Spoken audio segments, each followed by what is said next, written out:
Okay now हम फिर से स्टार्ट करते हैं। वहाँ पर नेटवर्क की प्रॉब्लम हुई थी जिसकी वजह से हमें फिर से ये रिकनेक्ट करना पड़ा। हम पढ़ रहे थे क्लोरोप्लास्ट के बारे में, साइटोप्लाज्म के बारे में। जो ये साइटोप्लाज्म है, ये मैंने बोला कि ये जो न्यूक्लियस है उसका जो आउटर एरिया है, लिक्विड एरिया है, उस सारे एरिया को क्या कहते हैं? उसको कहते हैं साइटोप्लाज्म। और जो ये साइटोप्लाज्म होता है, इसी में जो सारे ऑर्गेनेलीज होते हैं सेल के, वो प्रेजेंट होते हैं। जैसे एंडोप्लाज्मिक रेटिकुलम है, ये वाला यहाँ पर दिख रहा होगा, ये रफ एंडोप्लाज्मिक रेटिकुलम है, ये स्मूथ एंडोप्लाज्मिक रेटिकुलम है, और ये माइटोकॉन्ड्रिया है, ये गोल्गी बॉडीज है यहाँ पर, और ये यहाँ पर वाइक्यूल्स है एक्स्ट्रा। और ये यहाँ पर इसका मेम्ब्रेन है। ये सब चीजें जो प्रेजेंट होती है, ये सभी चीजें जो भी मेम्ब्रेन के अंदर अंदर आती है, ये साइटोप्लाज्म में आती है, और जो लिक्विड एरिया इसका है। उसके बाद जो हमें पहला ऑर्गेनेल जो हमें पढ़ा था, हम पढ़ रहे थे अभी प्लास्टिड के बारे में। अब ये प्लास्टिड है क्या? जो ये प्लास्टिड्स होते हैं, ये तीन तरह के होते हैं। एज यू नो कि एनिमल सेल जो होती है उसमें ये प्लास्टिड्स जो है एब्सेंट होते हैं, लेकिन जो प्लांट सेल्स होते हैं उसमें तीन किस्म के ये प्लास्टिड्स होते हैं। एक तो ल्यूकोप्लास्ट होता है, दूसरा इसमें क्रोमोप्लास्ट होता है, तीसरा इसमें क्लोरोप्लास्ट होता है। जो ल्यूकोप्लास्ट होता है वो कलरलेस होता है, या कह सकते हैं कि व्हाइट कलर का होता है, या और जो क्रोमोप्लास्ट है ये कलर्ड होता है। इसका कलर कोई भी कलर हो सकता है, लेकिन अगर हम बात करेंगे ग्रीन की, ग्रीन नहीं हो सकता है। बाकी सभी कलर का हो सकता है, लेकिन ग्रीन नहीं हो सकता है। उसके बाद एक और है जो क्लोरोप्लास्ट है। क्लोरोप्लास्ट क्या है? ये क्लोरोप्लास्ट जो है ये खाली ग्रीन होता है। और ये क्लोरोप्लास्ट सबसे ज्यादा इंपॉर्टेंट है, क्योंकि इसी की वजह से फोटोसिंथेसिस होती है। जो क्लोरोप्लास्ट है इसी में प्रेजेंट होता है क्लोरोफिल, जो हेल्प करता है फोटोसिंथेसिस में। नाउ उसके बाद ये जो क्लोरोप्लास्ट है, यहाँ पर आपको दिखाई दे रहा होगा, ये टू लेयर्स का होता है, डबल लेयर होता है। एक तो आउटर मेम्ब्रेन होता है, दूसरा इनर मेम्ब्रेन होता है। और ये बना होता है, इसमें प्रेजेंट होता है, जैसे कि यहाँ दिखाई दे रहा होगा एक लेयर है जिसको स्ट्रोमा कहते हैं। ये ग्रीन कलर है यहाँ पर, इसको स्ट्रोमा कहते हैं, ये इसमें प्रेजेंट होता है। और जो ग्रीन कलर के जो कॉइन्स जैसे स्ट्रक्चर्स यहाँ पर प्रेजेंट है, उनको ग्रेनम कहते हैं। और जो इनको आपस में कनेक्ट करता है उसको थाइकोलाइड कहते हैं। ये प्रेजेंट होते हैं इसी प्लास्टिड में ना। उसके बाद यहाँ पर एक बात जो हम कर रहे थे कि फोटोसिंथेसिस जो क्लोरोफिल है वो इसी में प्रेजेंट होता है, जिसकी वजह से प्लांट अपने लिए खुराक बनाता है। ना अगर हम इसकी फंक्शंस की तरफ जाएंगे, फंक्शंस क्या है इसकी? क्लोरोप्लास्ट हेल्प्स इन, जैसे मैंने कहा अभी कि ये फोटोसिंथेसिस में मदद करता है क्लोरोप्लास्ट। जो ल्यूकोप्लास्ट है, ल्यूकोप्लास्ट का मेन काम है ये फूड और फैट्स को स्टोर करता है। जो भी प्लांट्स में फूड होता है या फैट्स होते हैं वो सब स्टोर होती है। जैसे कि आपको पता होगा, अगर हम करेंगे इसकी बात, क्या कहते हैं इसको, गाजर की अगर हम बात करेंगे, कैराट की अगर हम बात करेंगे, कैराट में प्रेजेंट होता है कैरोटीन। कैरोटीन जो प्रेजेंट होता है वो उसमें पिगमेंट प्रेजेंट होता है, वो ल्यूकोप्लास्ट है। उसी तरह से अगर हम देखेंगे टमेटोज में प्रेजेंट होता है ल्यूकोप्रीन। वो भी एक पिगमेंट है, वो भी इसी का है। ओके ना। उसके बाद जो अब क्लोरोप्लास्ट है, क्लोरोप्लास्ट क्या है? ये कलर देता है किसको? फ्लावर्स को। फ्लावर्स का जो कलर होता है वो होता है इसी की वजह से। Okay now we are having another one, that is mitochondria.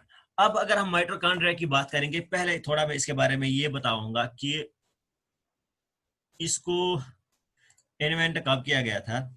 Mitochondria जो डिस्कवर किया गया था ये एटमैन था, ALTMAN इसका नाम था। कब किया था इसने डिस्कवर? इसको 1880 में किया था इसने इसको डिस्कवर।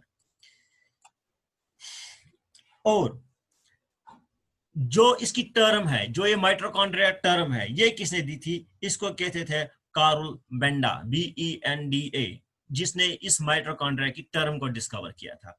अब ये माइटोकॉन्ड्रिया जो है क्या? ये रॉड शेप्ड है, यहाँ पर आपके सामने ये दिखाई दे रहा होगा।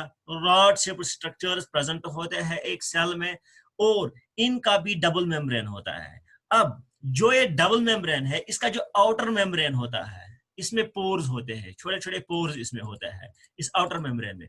और जो इनर मेम्ब्रेन होता है, इसको इस तरह से फोल्ड्स बने बने हुए होते हैं, जो आपको दिखाई दे रहे हैं उस पर भी। तो ये फोल्ड जो है इनर मेम्ब्रेन को होता है, और आउटर मेम्ब्रेन जो होता है उस पर पोर्स प्रेजेंट होते हैं। तो ये दो मेम्ब्रेन का बना हुआ होता है। और इसमें जो ये माइटोकॉन्ड्रिया है, इसमें ऑक्सोसोम्स भी होते हैं। अब जो इस माइटोकॉन्ड्रिया का मेन काम है, चलो वो हम आगे पढ़ेंगे, इसका मेन काम क्या है, इसके फंक्शंस में वो हम पढ़ेंगे। अब देखो यहां पर अगर हम इसकी बात करेंगे माइटोकॉन्ड्रिया की, तो माइटोकॉन्ड्रिया की जो फंक्शन है वो क्या है, पहले ये एनर्जी प्रोवाइड करता है। एनर्जी कहां से आती है, किस तरह से आती है, ये हम यहां डिटेल में पढ़ेंगे। देखो क्या होता है, यहां पर इसमें एक चीज प्रेजेंट होती है जिसको एटीपी कहते हैं। एटीपी का मतलब है एडेनोसिन ट्राइफॉस्फेट, ये एटीपी होता है। यानी कि इसका मतलब है इसमें एडेनोसिन है और 3 फास्फेट है। ये मान के चलो ये एडेनोसिन है और ये यहाँ पर 3 फास्फेट है, ये एक फास्फेट, ये दूसरा फास्फेट, ये तीसरा फास्फेट, और इनके दरमियान जो ये बॉन्ड्स है, 3 बॉन्ड्स है इसके दरमियान। तो ये हो गया एडेनोसिन ट्राइफॉस्फेट। अब क्या होता है, एनर्जी कैसे आती है, ये जो 3 फास्फेट है इनमें क्या होता है, ये ब्रेक होता है, ये बॉन्ड, ये बन जाता है एडेनोसिन डाइफॉस्फेट, यानी कि एक फास्फेट डाइमिनस 2 और 2 फास्फेट। और जो तीसरा वाला है, जब ये ब्रेक होता है ये बॉन्ड, तो ये वहां से एनर्जी निकलती है। वो जो एनर्जी है वही सेल इस्तेमाल करता है अपनी मेटाबॉलिक प्रोसेसेस के लिए। और यहाँ पर एक बात और भी ध्यान रखनी है, इसी को कहते हैं powerhouse of the cell. क्यों कहते हैं powerhouse of the cell, क्योंकि यही एनर्जी प्रोवाइड करता है। और एटीपीज को कहते हैं करेंसीज, एनर्जी करेंसीज कहते हैं ऑफ द सेल। सेल की जो एनर्जी करेंसीज है वो एटीपीज होती है, यानी कि एडेनोसिन ट्राइफॉस्फेट होता है। अब एक और बात यहाँ पर है, इंपॉर्टेंट बात है इस माइटोकॉन्ड्रिया के हवाले से। अगर हम देखेंगे इस माइटोकॉन्ड्रिया को, as far as this powerhouse of the cell is concerned, जो ये एनर्जी जो है इसमें जो होता है, जैसे हमने वहां पर देखा है कि प्लांट्स में क्या होता है, वहां पर हमने देखा था न्यूक्लियस में प्रेजेंट होता है डीएनए और आरएनए, जेनेटिक मटेरियल मैंने कहा था इसमें प्रेजेंट होता है। तो ये जो जेनेटिक मटेरियल उनमें प्रेजेंट होता है, लेकिन यहां पर यह बात भी ध्यान रखनी है कि इसका जो है, जो माइटोकॉन्ड्रिया होता है, इसका अपना भी जेनेटिक मटेरियल होता है, इसको अपना भी जेनेटिक मटेरियल होता है इस माइटोकॉन्ड्रिया को। एक तो सेल में ऑलरेडी प्रेजेंट होता है, लेकिन जो माइटोकॉन्ड्रिया इसका ऑर्गेनेल है, इसका अपना भी जेनेटिक मटेरियल होता है। और उसके बाद हमारे पास एक और सेल ऑर्गेनेल है, वो है वैक्यूल्स। नाउ वैक्यूल्स है क्या, देखो यहां पर मैं आपको दिखाऊंगा। ये यहां पर एक स्ट्रक्चर है जिसको हम वैक्यूल कहेंगे।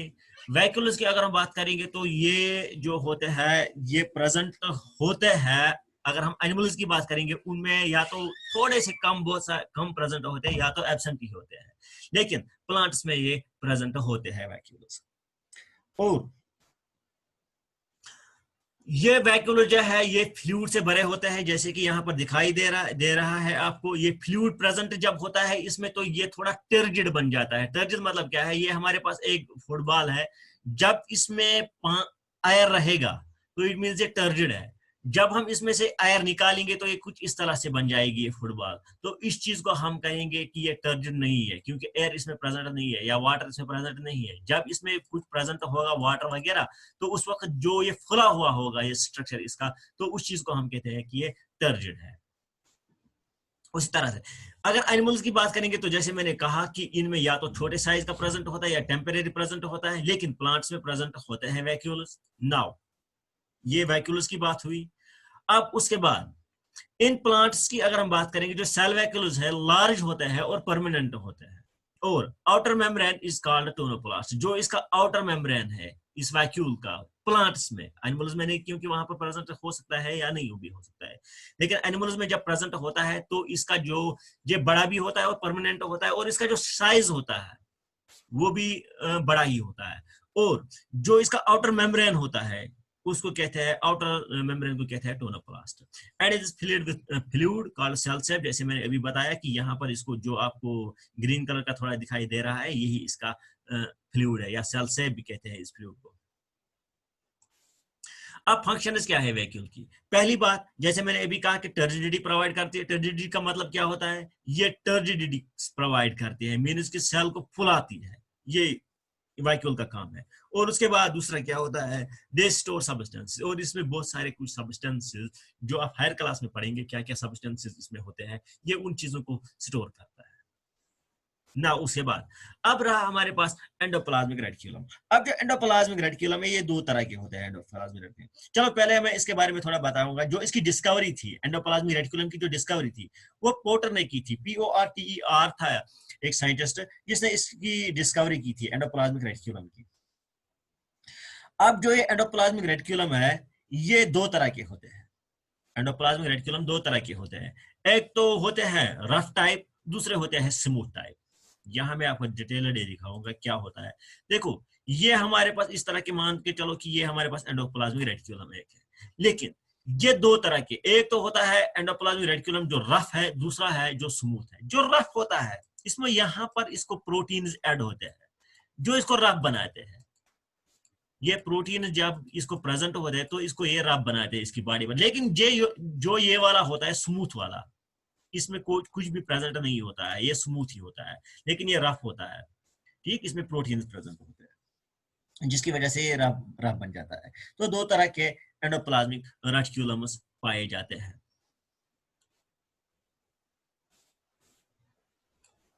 नाउ उसके बाद एंडोप्लाज्मिक रेटिकुलम, जैसे कि आपने देखा, रफ एंडोप्लाज्मिक रेटिकुलम RER से शॉर्ट फॉर्म है इसकी, और स्मूथ एंडोप्लाज्मिक रेटिकुलम SER भी कहते हैं उसको, शॉर्ट फॉर्म। अब रफ एंडोप्लाज्मिक रेटिकुलम जो है, इट हैज राइबोसोम्स अटैच्ड। इसमें ये प्रोटीन जो मैंने अभी कहा, वो राइबोसोम्स ही होते हैं, या प्रोटीन्स भी कह सकते हैं, वो प्रेजेंट होते हैं। और जो स्मूथ होते हैं उनमें राइबोसोम्स नहीं होते, या प्रोटीन्स प्रेजेंट अटैच्ड नहीं होते हैं। अब फंक्शंस क्या है इनकी? देखो फंक्शंस क्या है इनकी। जो स्मूथ एंडोप्लाज्मिक रेटिकुलम है, वो सिंथेसिस करता है प्रोटीन्स, वो प्रोटीन सिंथेसिस करता है, जो स्मूथ एंडोप्लाज्मिक रेटिकुलम होता है। और फैट्स को भी ये सिंथेसाइज करता है, ये इसका काम है, फैट्स और प्रोटीन्स को सिंथेसाइज करना। और जो स्मूथ एंडोप्लाज्मिक रेटिकुलम है, वो डीऑक्सीफिकेशन में हेल्प करता है। ये चीजें याद रखनी है, यहाँ इस लेवल पर इतना ही काफी है याद रखने के लिए। उसके बाद जो एंडोप्लाज्मिक रेटिकुलम है, हेल्प करता है formation of membrane of cell. जो भी सेल्स में मेम्ब्रेन प्रेजेंट होता है, उनकी फॉर्मेशन जो होती है उसमें हेल्प करता है ये जो एंडोप्लाज्मिक रेटिकुलम है। नाउ एक और चीज हमारे पास है जिसको कहते हैं गोल्गी बॉडीज, या गोल्गी एपैरेटस भी इनको कहते हैं। अब ये जो गोल्गी एपैरेटस है, इनको एक साइंटिस्ट ने डिस्कवर किया था जिसका नाम था कैमियो गोल्गी। उसने इनको डिस्कवर किया था। ये सेक लाइक स्ट्रक्चर्स होते हैं, फ्लैटेड होते हैं स्ट्रक्चर्स, और इनका जो काम है वो जनरली ट्रांसपोर्टेशन का काम होता है। ठीक, गोल्गी एपैरेटस का जो काम है वो होता है ट्रांसपोर्टेशन का काम। They are flat, having fluid-filled vesicles. In plant cells, it is called a dictosomus. किसको? जो फ्लूइड शेप इसमें प्रेजेंट होते हैं उनको कहते हैं प्लांट्स में डिक्टोसोम्स। एक अलग नाम दिया गया है इनको, जिसको प्लांट्स में जिसको डिक्टोसोम्स कहते हैं। Now Golgi apparatus, they are stylic. अच्छा चलो, ये इसके बारे में तो हमने पढ़ा यहाँ पर। अब देखेंगे यहाँ पर और एक फंक्शन है, they secrete packets and dispatches that cellular secretones. They also help in the formation of a cell membrane. देखो ये क्या करता है, ये यहाँ पर एक कुछ ऐसे उस किस्म के कुछ सिक्रीशन प्रोवाइड करता है जो सेल के लिए, जो सेल की फंक्शन करने के लिए, जो सेल की मेटाबॉलिक एक्टिविटीज के लिए जरूरी होता है। और एक काम करता है ये फॉर्मेशन ऑफ मेम्ब्रेन, जैसे कि मैंने पहले ही बताया, उसमें भी हेल्प करता है। उसके बाद एक और चीज है जो लाइसोसोम्स है। लाइसोसोम्स क्या है? These are the membrane body vesicles containing powerful digestive enzymes. Lysosomes वो चीजें हैं जिनमें पावरफुल डाइजेस्टिव एंजाइम्स प्रेजेंट होते हैं। लाइसोसोम्स की अगर हम बात करेंगे, इनको डिस्कवर किया था, उसका नाम था डी ड्यूई। DUVE। और इनको हम पॉलीमॉर्फिक ऑर्गेनेलीज भी कह सकते हैं, क्योंकि इसमें जो हाइड्रोलिक एंजाइम्स जो प्रेजेंट होते हैं उसकी वजह से। जो एंजाइम्स इसमें प्रेजेंट होते हैं उनका पीएच जो होता है वो पीएच 5 के आसपास होता है। They are sometimes called as suicide bags of the cell. Why are called the suicide bags of the cell? The reason is that because ये सेल पूरे सेल को कभी डैमेज कर सकते हैं। लाइसोसोम्स कार्सिनोजेनिस होते हैं, यानी कि जब अगर ये डिस्पर्स होते हैं, यानी कि अगर ये फट जाते हैं कभी, तो ये कार्सिनोजेनिस मतलब होता है कि ये कैंसर काजिक होते हैं, तो ये कैंसर पैदा करते हैं। इसलिए इनको ये भी कहा जाता है कि ये सुसाइड बैग्स है। ये उसी वक्त सेल को पूरी तरह से, सेल को ही क्या, ऑर्गेनिज्म को ही खत्म करते हैं। ये लाइसोसोम्स की बात हुई। अब फंक्शंस क्या है उनकी? दे डिस्ट्रॉय फॉरेन मटेरियल। कोई भी जो एक्सटर्नल कुछ ऐसा मटेरियल है जो अनवांटेड है उसको भी ये डिस्ट्रॉय करते हैं। They remove worn out sales. और ये जो कुछ सेल्स जो है जिनमें किसी भी तरह की कोई डैमेज होंगी उनको भी ये रिमूव करती है। They act as a suicide bags. They can even eat up their own cells if it gets damaged. देखो, जैसे कि हमने कहा वर्न सेल्स को ये बाहर निकालती है, रिमूव करती है, तो ये कुछ सेल्स को जो डैमेज हुई होंगी उनको खा भी सकते हैं। नाउ अब यहां पर है हमारे पास एक इंपॉर्टेंट क्वेश्चन है ये कि डिफरेंस क्या है एक प्लांट सेल और एक एनिमल सेल की। जैसे मैं कल से बता ही रहा था कि क्या क्या डिफरेंस है। पहली डिफरेंस ये है प्लांट सेल और एनिमल सेल में, जो सेल वॉल है प्लांट सेल में प्रेजेंट होता है, लेकिन जो एनिमल सेल है सेल वॉल इनमें एब्सेंट होता है। और प्लास्टिड्स जो है वो प्लांट सेल में प्रेजेंट होते हैं, एनिमल सेल्स में प्लास्टिड्स एब्सेंट होते हैं। और वैक्यूल्स जो है, वैक्यूल्स बिग और परमानेंट होते हैं प्लांट सेल में। एनिमल सेल में ये वैक्यूल्स या तो प्रेजेंट होते ही नहीं है, अगर होते हैं तो टेम्परेरी होते हैं या स्मॉल साइज के होते हैं। ये एनिमल सेल की बात है। नाउ आफ्टर दैट यहाँ पर हमारे पास है एक छोटा सा क्वेश्चन है। Write functions of mitochondria, Golgi body and ribosomes. Mitochondria क्या करती है, माइटोकॉन्ड्रिया की क्या फंक्शन है? Provides energy to the cell. Golgi bodies की क्या है? Packaging, dispatches the cellular sections. Ribosomes क्या है? ये हेल्प करते हैं प्रोटीन सिंथेसिस। तो इसके साथ ये जो हमारा सेल का जो चैप्टर था ये खत्म हुआ। और अगर इसमें से कोई भी कहीं भी कोई भी डाउट हो आप बता सकते हैं, तो हम उसको क्लियर करेंगे। और एक बात यहाँ पर ये है कि जो आपका जो पेपर आएगा वो आपको आएगा इन्हीं क्वेश्चंस, क्योंकि वो आपको घर पर करना है, इसलिए उनमें से वो क्वेश्चंस आएंगे जो कि आपके टेक्स्ट में प्रेजेंट नहीं होंगे असाइनमेंट के ही क्वेश्चंस, लेकिन थोड़ा डिफरेंट एंगल से होंगे, थोड़ा डिटेल्ड होंगे, क्योंकि वो आपको घर पर करना है। अगर ऐसे ही देंगे तो आप कॉपी कर भी सकते हो, लेकिन वो इस तरह के होंगे कि वो आपको उसके लिए नॉलेज होनी जरूरी है, आपके पास नॉलेज होनी चाहिए तब आप उसको कर सकते हैं। ओके, सो अगर किसी को कोई भी शक है या कहीं पर कोई डाउट है तो मैं उसको फिर से रिपीट करूंगा। सर, हाँ बोलो। सर डीएनए और क्रोमोसोम्स में डिफरेंस क्या है? देखो, डीएनए और क्रोमोसोम्स में क्या डिफरेंस है। हमारे पास एक, मान के चलो हमारे पास एक क्रोमोसोम है, wait I will show you. ये हमारे पास एक क्रोमोसोम है, ठीक है? Yes sir. ओके, तो क्रोमोसोम का क्या काम होता है? क्रोमोसोम में होता है पैकिंग। जो डीएनए है उनकी पैकिंग होती है। जब डीएनए पैक होते हैं, डीएनए का स्ट्रक्चर आपने देखा होगा कुछ इस तरह का होता Yes, है, ठीक है? जब ये पैक होते हैं डीएनए, ठीक, जब ये पैक Yes, होते हैं तो ये इस तरह के स्ट्रक्चर्स बनाते हैं, यानी कि डीएनए पैक होके बन जाते हैं क्रोमोसोम्स, ठीक? yes, sir. समझ आ गया? जब Yes. डीएनए पैक होते हैं तो वो बन जाते हैं क्या? क्रोमोसोम्स।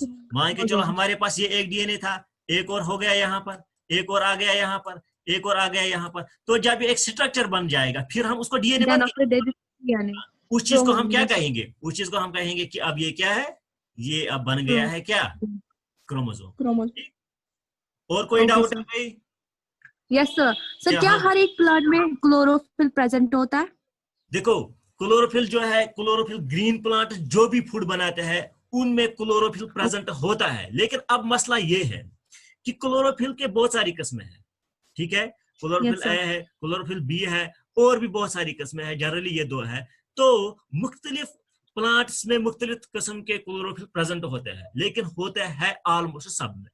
ठीक है सर मोस्टली हम कहते हैं कि जो क्लोरोफिल होता है वो ग्रीन कलर का होता है, क्या ये राइट है कि वो ग्रीन कलर का ही नहीं होता है? नहीं नहीं, हमेशा ये ग्रीन कलर का नहीं हो सकता है। ये जरूरी नहीं है कि हमेशा क्लोरोफिल ग्रीन कलर का ही होगा, तो लेकिन सर आपने अभी कहा कि क्लोरोफिल जो वो ग्रीन कलर का ही होता है, हाँ, दैट्स ग्रीन कलर। देखो हम जनरली पढ़ रहे हैं, जो हम पढ़ रहे हैं अभी तो उसमें ग्रीन कलर का ही है, क्योंकि हमारा यस कंसेप्ट जो है वो लोअर लेवल का है। जब हम हायर ओके सर। प्लांट्स की तरफ जाएंगे, हायर कंसेप्ट्स में जाएंगे, तब ये सब में इसी कलर का नहीं होता है, सब में ग्रीन ही नहीं होता है।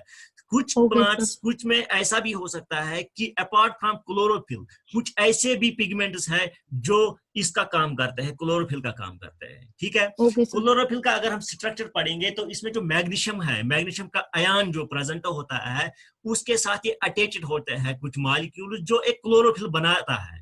तो उसके हिसाब से वो आप हायर क्लास में पढ़ोगे, उस बनावट के हिसाब से क्लोरोफिल कैसे होता है, किस तरह से होता है, किस प्लांट में कैसे होता है। Okay, okay sir. So it is higher concept. Okay, और ओके कोई सर। शक है तो फिलहाल आपके लिए जिस लेवल पर आपको, आप ये याद रखो कि क्लोरोफिल ग्रीन कलर का होता है, ग्रीन पिगमेंट प्रेजेंट ओके होता सर। है और फोटोसिंथेसिस में हेल्प करता है। बाकी आपको आगे समझ आएगा कि बाकी प्लांट्स में किस तरह का होता है। Clear? Okay sir, thank you. Okay sir.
Okay, now हम फिर से स्टार्ट करते हैं।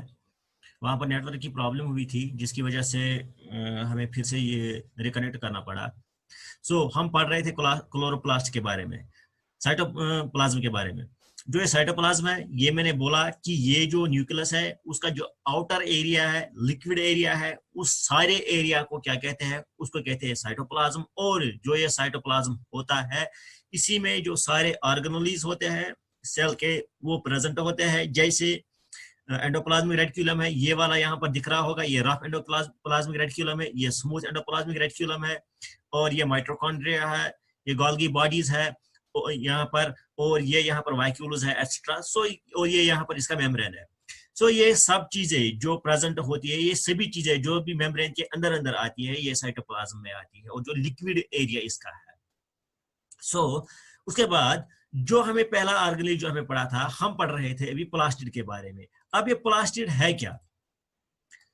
जो ये प्लास्टिड्स होते हैं, ये तीन तरह के होते हैं। एज यू नो कि एनिमल सेल जो होती है उसमें ये प्लास्टिड्स जो है एब्सेंट होते हैं, लेकिन जो प्लांट सेल्स होते हैं उसमें तीन किस्म के ये प्लास्टिड्स होते हैं।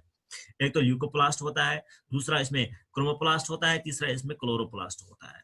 जो ल्यूकोप्लास्ट होता है वो कलरलेस होता है, या कह सकते हैं कि व्हाइट कलर का होता है, या और जो क्रोमोप्लास्ट है ये कलर्ड होता है। इसका कलर कोई भी कलर हो सकता है, लेकिन अगर हम बात करेंगे ग्रीन की, ग्रीन नहीं हो सकता है। बाकी सभी कलर का हो सकता है लेकिन ग्रीन नहीं हो सकता है। उसके बाद एक और है जो क्लोरोप्लास्ट है। क्लोरोप्लास्ट क्या है? ये क्लोरोप्लास्ट जो है ये खाली ग्रीन होता है। और ये क्लोरोप्लास्ट सबसे ज्यादा इंपॉर्टेंट है क्योंकि इसी की वजह से फोटोसिंथेसिस होती है।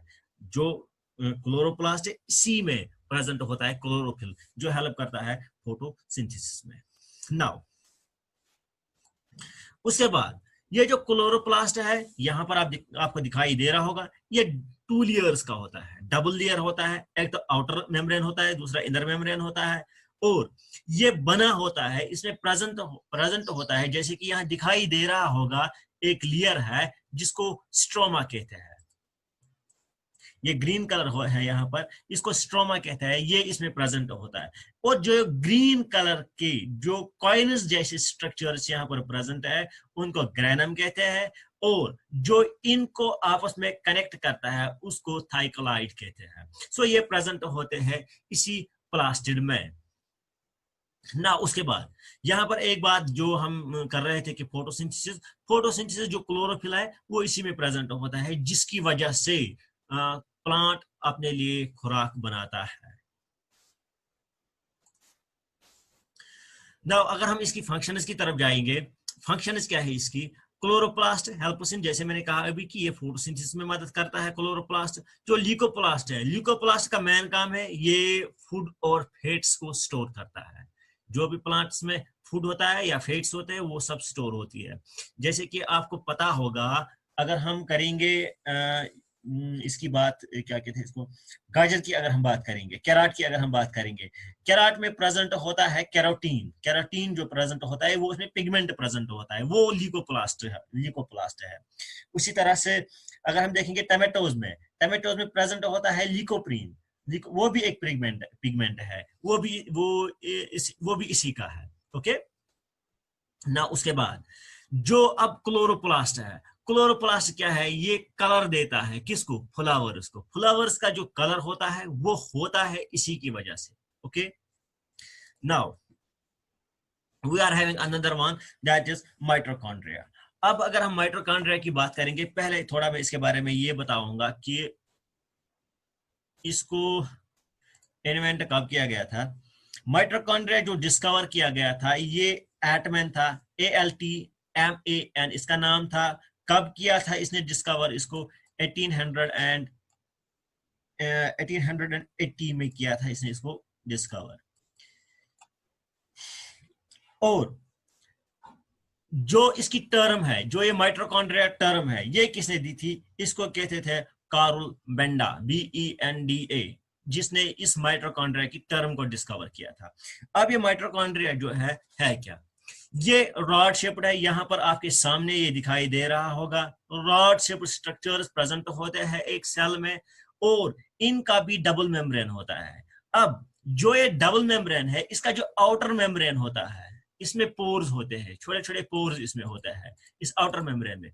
और जो इनर मेम्ब्रेन होता है, इसको इस तरह से फोल्ड्स बने हुए होते हैं, जो आपको दिखाई दे रहे हैं उस पर भी। तो ये फोल्ड जो है इनर मेम्ब्रेन को होता है, और आउटर मेम्ब्रेन जो होता है उस पर पोर्स प्रेजेंट होते हैं।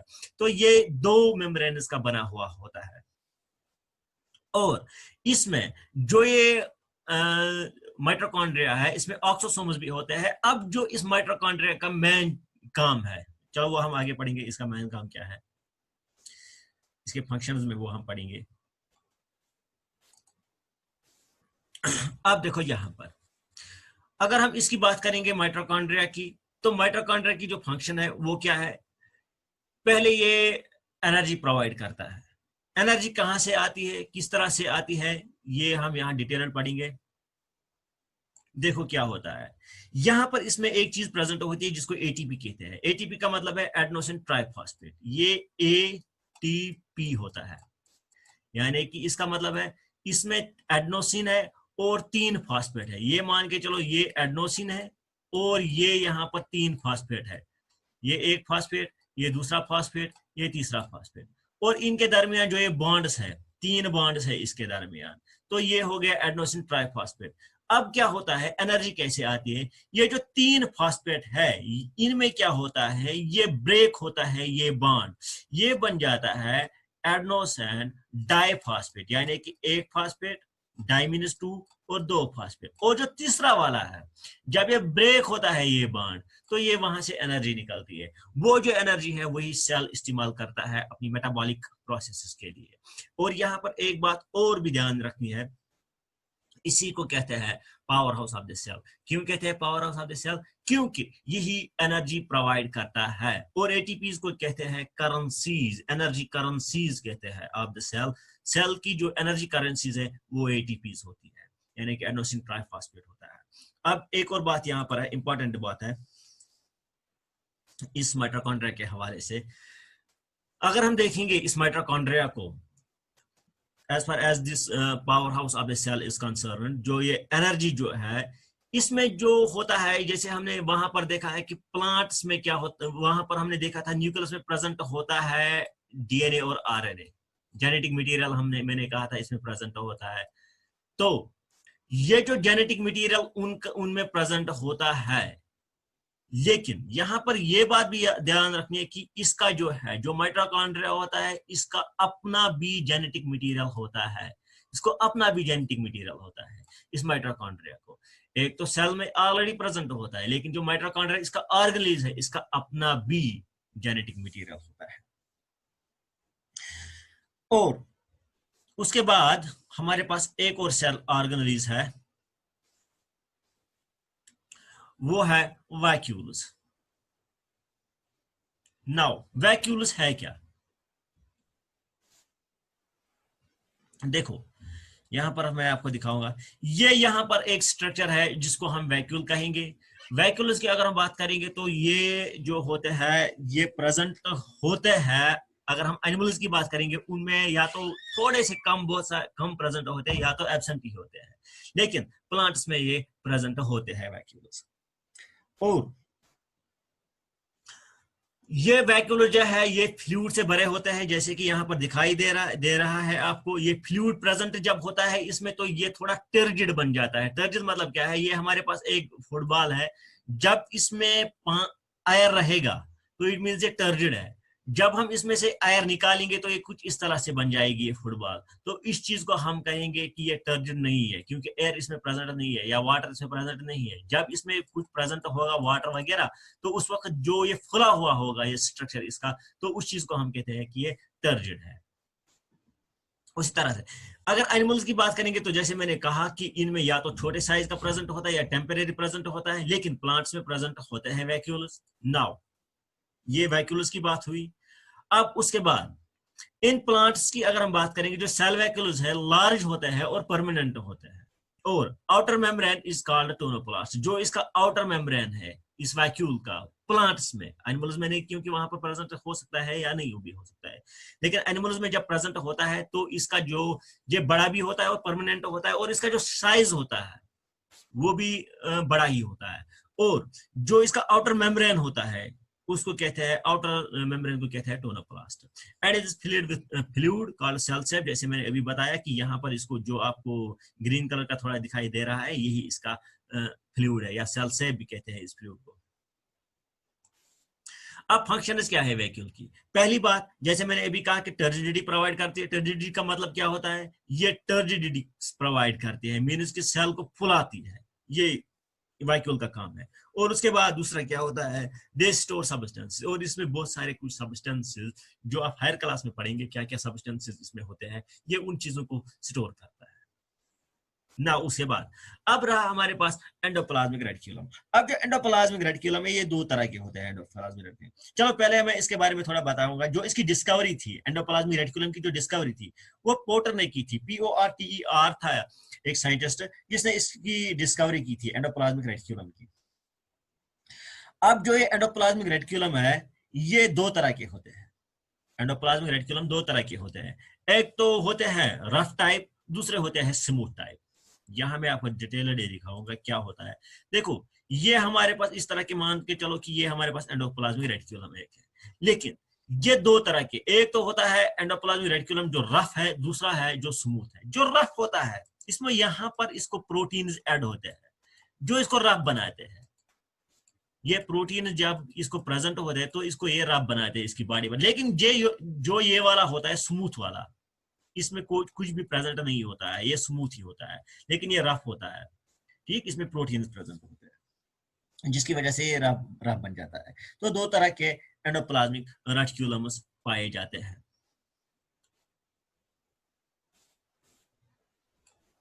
नाउ उसके बाद एंडोप्लाज्मिक रेटिकुलम, जैसे कि आपने देखा रफ एंडोप्लाज्मिक रेटिकुलम RER से शॉर्ट फॉर्म है इसकी, और स्मूथ एंडोप्लाज्मिक रेटिकुलम SER भी कहते हैं उसको, शॉर्ट फॉर्म। अब रफ एंडोप्लाज्मिक रेटिकुलम जो है, इट हैज राइबोसोम्स अटैच्ड, इसमें ये प्रोटीन जो मैंने अभी कहा वो भी वो राइबोसोम्स ही होते हैं, या प्रोटीन्स भी कह सकते हैं, वो प्रेजेंट होते हैं। और जो स्मूथ होते हैं उनमें राइबोसोम्स नहीं होते, या प्रोटीन्स प्रेजेंट अटैच्ड नहीं होते हैं। अब फंक्शंस क्या है इनकी, देखो फंक्शंस क्या है इनकी। जो स्मूथ एंडोप्लाज्मिक रेटिकुलम है वो सिंथेसिस करता है प्रोटीन्स, वो प्रोटीन सिंथेसिस करता है, जो स्मूथ एंडोप्लाज्मिक रेटिकुलम होता है। और फैट्स को भी ये सिंथेसाइज करता है, ये इसका काम है, फैट्स और प्रोटीन्स को सिंथेसाइज करना। और जो स्मूथ एंडोप्लाज्मिक रेटिकुलम है वो डीऑक्सीफिकेशन में हेल्प करता है। ये चीजें याद रखनी है, यहाँ इस लेवल पर इतना ही काफी है याद रखने के लिए। उसके बाद जो एंडोप्लाज्मिक रेटिकुलम है हेल्प करता है formation of membrane of cell, जो भी सेल्स में मेम्ब्रेन प्रेजेंट होता है उनकी फॉर्मेशन जो होती है उसमें हेल्प करता है ये जो एंडोप्लाज्मिक रेटिकुलम है। नाउ एक और चीज हमारे पास है जिसको कहते हैं गोल्गी बॉडीज, या गोल्गी apparatus भी इनको कहते हैं। अब ये जो गोल्गी apparatus है इनको एक साइंटिस्ट ने डिस्कवर किया था जिसका नाम था कैमियो गोल्गी, उसने इनको डिस्कवर किया था। ये सेक लाइक स्ट्रक्चर्स होते हैं, फ्लैटेड होते हैं स्ट्रक्चर्स, और इनका जो काम है वो जनरली ट्रांसपोर्टेशन का काम होता है। ठीक, गोल्गी apparatus का जो काम है वो होता है ट्रांसपोर्टेशन का काम। They are flat having fluid filled vesicles in plant cells, it is called a dictosomus। किसको, जो फ्लूइड शेप इसमें प्रेजेंट होते हैं उनको कहते हैं प्लांट्स में डिक्टोसोम्स। एक अलग नाम दिया गया है इनको, जिसको प्लांट्स में जिसको डिक्टोसोम्स कहते हैं। Now Golgi apparatus they are stylic, चलो ये इसके बारे में तो हमने पढ़ा यहाँ पर। अब देखेंगे यहाँ पर और एक फंक्शन है, they secrete packets and dispatches that cellular secretomes, they also help in the formation of a cell membrane। देखो ये क्या करता है, ये यहाँ पर एक कुछ ऐसे उस किस्म के कुछ सिक्रीशन प्रोवाइड करता है जो सेल के लिए, जो सेल की फंक्शन करने के लिए, जो सेल की मेटाबॉलिक एक्टिविटीज के लिए जरूरी होता है। और एक काम करता है ये फॉर्मेशन ऑफ मेम्ब्रेन, जैसे कि मैंने पहले ही बताया, उसमें भी हेल्प करता है। उसके बाद एक और चीज है जो लाइसोसोम्स है। लाइसोसोम्स क्या है, these are the membrane body vesicles containing powerful digestive enzymes. Lysosomes वो चीजें हैं जिनमें पावरफुल डाइजेस्टिव एंजाइम्स प्रेजेंट होते हैं। लाइसोसोम्स की अगर हम बात करेंगे, इनको डिस्कवर किया था, उसका नाम था डी ड्यूई, ड्यूई। और इनको हम पॉलीमॉर्फिक ऑर्गेनेलीज भी कह सकते हैं, क्योंकि इसमें जो हाइड्रोलिक एंजाइम्स जो प्रेजेंट होते हैं उसकी वजह से।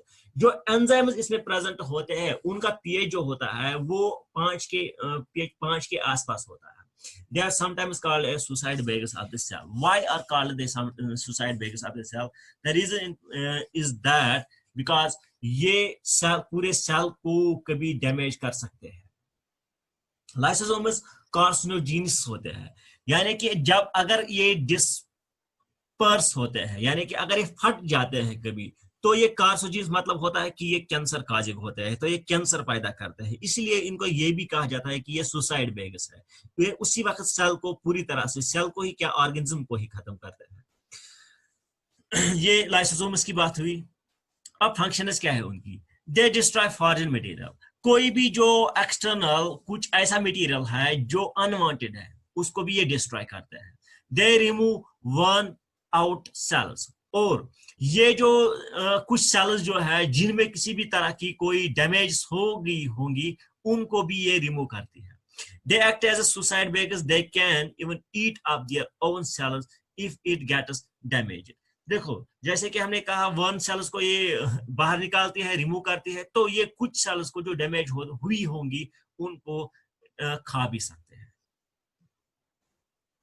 नाउ अब यहां पर है हमारे पास एक इंपॉर्टेंट क्वेश्चन है ये कि डिफरेंस क्या है एक प्लांट सेल और एक एनिमल सेल की। जैसे मैं कल से बता ही रहा था कि क्या क्या डिफरेंस है। पहली डिफरेंस ये है प्लांट सेल और एनिमल सेल में, जो सेल वाल है प्लांट सेल में प्रेजेंट होता है, लेकिन जो एनिमल सेल है सेल वाल इनमें एब्सेंट होता है।